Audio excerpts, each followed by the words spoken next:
Yep, that's right. We're having this conversation again. The Detroit Lions need a pass rush, and we've been talking about it for as long as I remember. I'm sure some of y'all are like, would this dude shut up about the pass rush? And the answer is no, not likely. But I got a question. This is directed toward the viewer because you guys know how I feel. But I got a question. Is what happened to a certain individual that we, and when I say we, I mean those of you that, like myself, were pretty intent on us making a trade at the trade deadline, right? And that guy is for Chase Young. Now, I thought Chase Young fit the bill at the trade deadline when it came to the Detroit Lions because your general manager is cheap. We already know that.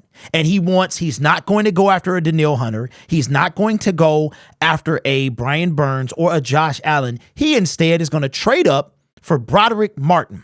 No matter what you say in the comment section, Broderick Martin was a 2023 waste, right? Brad Holmes won draft of the year and Broderick Martin, right? So that argument is in favor of me right now, okay? This guy did absolutely nothing.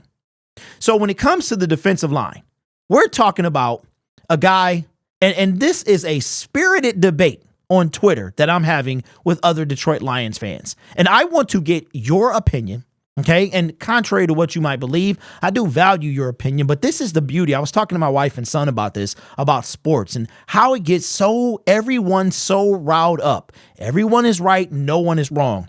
But I'm trying to appeal and I'm trying to get a serious response from the comment section about Chase Young, right? Now, the Detroit Lions did not make a move for a pass rusher at the trade deadline, but I do believe that Brad Holmes wanted to make a move. He seemed like he was disappointed, but we got Donovan Peoples-Jones instead. So instead of a pass rusher of any sort, we get a wide receiver who got 53 yards, I believe. Okay. Your general manager who, and to everybody in the comment section, I'm glad you're not the general manager. No, I'm not. I'm a dude on YouTube who makes Detroit Lions videos, who knows that we need a pass rush, right? So my question, here's what the debate is. Are we really done with Chase Young? I've seen that he's lazy. I've seen that he takes plays off. I assure you, every defensive player, if not every player in the National Football League takes a play off. Have you ever seen a receiver who's not going to catch the ball? You can tell that it's a running play because of how the receiver blocks. Devontae Adams, the best of them out there do it. So if you want to call that taking plays off, that's fine. You want to put in the comment section a video link to him taking a play off. I can do the same thing with Aiden Hutchinson, right? They've all taken plays off. Then I find it very strange that the day he's traded, all this information comes out about how much of a poor work ethic and blah, blah, blah that he has. When Bucky Brooks comes out and says, that's nonsense, right? So, but here's the debate, and here's the question that I have for you. Are we really going to pay? If you know that your general manager is not going to, look at where we at right now. Right now, okay, would you have, and this is a serious question, would you have given up a 3rd round pick for a loner Chase Young or a 6th round pick for Donovan Peoples-Jones? Okay, there's no wrong answer, but I'm just curious. But if we look at the situation, your general manager is not going, he's going to get Tyson Alu. He's going to get Bruce the Lamb Before Time Irvin. So for a guy to take this whole argument about Chase Young taking plays off and he doesn't fit the culture, that bugs me. This whole culture thing is bugging me. Like CJ Gardner-Johnson fits the culture? Are we serious? So let me see. CJ talks all this smack, but he fits the culture. But Chase Young don't say nothing, but he doesn't fit the culture. Okay. What is it, our culture exactly? Is it you can't smack talk? You can't take plays off? What is our culture exactly? But here's where I'm at. And this is what grinds my gears about this whole argument is we are talking about a dude that takes plays off. Okay, cool. Our pass rush was so bad. I would take that dude who took plays off. Let me show you why. I'm going to show you why. All right. Here we go. Chase Young for the regular season, okay, had 5 sacks in Washington and then 2.5 in San Francisco, okay, in the regular season. Not sure exactly what happened in San Francisco. He played more games in San Francisco, but he had less sacks. Okay, that's cool. Hutch went on a little tear where he didn't have nothing, and people was ready to ream him in the doghouse too. He went on a tear at the end of the year. Wound up with more sacks than he had last year. In the postseason, it's not even worth bringing up, but Chase Young had 1 sack for a season total, okay, of 8.5. Aiden Hutchinson wind up having like 14.5, 15, somewhere around there, because he got like 3 in the postseason. 14.5 is what he had. Okay. So 8.5, 14.5. And our argument is that Chase Young takes plays off. Well, I tell you what, if you take plays off and you give me 8.5 sacks, well, come on to the Detroit Lions. Let me show you why. Because we act like that our pass rush is that much better than a guy than without Chase Young. Now, I don't have an obsession with Chase Young. However, I do have an obsession with the pass rush because I have been talking about it for 5 years and I'm sick of talking about it. I'm tired. I'm tired of talking about it, man, because it's obvious that we need some. You guys, everyone gets a pass. Everybody gets a pass. It's just weird to me. Aaron Glenn gets a pass. Then Brad Holmes gets a pass. I mean, okay. You know why? I think it's funny. You know why Brad Holmes won draft of the year? Because everybody thought he was reaching.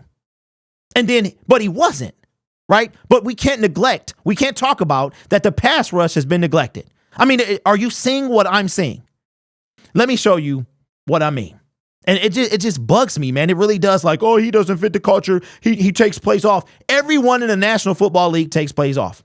Every single player. All right, so let's look at the Detroit Lions here.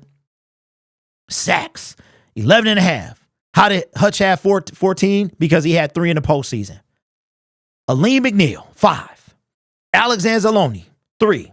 Now let's go and let's look. Romeo Okwara, 2 sacks. Okay. John Kaminsky, 2. The 3 people in question that I want to talk about is Julian, who's no longer with the team, Charles Harris, and Romeo Okwara. 2, 1.5, so that's 3.5. And where's Julian? I think I passed him. He might have had 2. Julian Okwara right here, 2. So 2 plus 2 plus 1.5 is 5.5 sacks from 3 different people. 5.5 from 3 different people. We talk about taking plays off and they don't fit the culture. These guys, where were they at? Okay, how many games did Romeo play? Romeo played, let's go back to it. Romeo, games played, 16. Wow, he played 16. That's crazy. That can't be right. That cannot be right. Romeo, 16. Julian, 9. Charles, 13. And in those games, they got a whopping 5.5 sacks. Listen, this is what I'm trying to understand, and we'll wrap the video up here. The debate is this. We know our general manager. We know he's not going to go for a Josh Allen. We know he's not going to go for a Brian Burns. We know he's not going to go for a Daniil Hunter. We know he's not going to go for a Khalil Mack. And we're a guy who has production. So we're talking about talent versus production versus grit. And in Brad's words, everybody can't play for the Detroit Lions. That's true. That's true. See, y'all seem to believe that grit is going to win us the Super Bowl. You know what grit's going to get you? Grit's going to give you a 17-point lead in the NFC title game at the half. Grit is going to allow you to blow that lead because you don't have enough talent on your team. So here's what the debate, and this is spirited to me because I'm just tired, man. I'm tired of this flimsy pass rush, and then we find every excuse in the book. One thing about me is I am not swayed by, and I hope you're not swayed by me either. I hope that I don't say anything and you just blindly follow. I'm not swayed by anything. Listen, stuff can come out about people that's not true. Things can be said about people that's not true. Things can be said that are true, but nobody believes them because somebody else told them something different. All I'm saying is this. Do I see a ton? Could Chase Young's effort be better? Yes. On a consistent basis? Yes. But if you're telling me that Bruce Irvin, you would take Bruce Irvin, Tyson Alu, Julian Okwara, Charles Harris, Romeo Okwara over Chase Young, I am wondering why. Why? I want production. That's what I want. I want to win. I want to win, and I want to win again. I just don't understand. Like, when did this dude become a bum? He's not qualified to play for our team. Because what? Because he doesn't have the grit? Okay, if his personality, all that stuff. Look, I knew Jalen Carter wasn't going to be a Detroit Lion. He has a rap sheet. He's been in trouble with the law. Okay, that's obvious. I tell you who's not going to be a Detroit Lion either. Leonard Floyd. They passed on Leonard Floyd all off season long last year. Help me understand why all of a sudden Chase Young is a bum. You know who's a bum? Jeff Okudah. Come on, man. I'm sorry. You know what? I apologize. It's by habit. And when I say bum, I'm not talking about the man as a man. I'm talking about him as a football player. Y'all probably think I'm bum. I'm a bum YouTuber. It comes with the territory. If I'm getting paid millions of dollars, hey, listen, you call me a bum, that's fine. That's fine. You're entitled to your opinion. So I'm not talking about any of these guys on the man standpoint. There's people out there right now that can't stand the sound of my voice. That's just how it is. So I'm just trying to understand, what do you want? So the question that I have is, what do you want? When did Chase Young become a bum is what I'm trying to say. This guy, who gives minimum effort, not maximum effort, wind up with 8.5 in the season. And we had 3 guys who fit the bill, who played a ton of games, who have 5.5. Help me see the logic. That's all I'm saying. Anyway, I really was trying to be calm when I made this video. I've been steaming like the dude from Inside Out. As a matter of fact, I might actually get some type of, I'm ruining it right now. Anyway, let me know. Yeah, let me know. That's all. That's all I got today. You guys are awesome. Take care of yourself and each other. And as always, go Lions.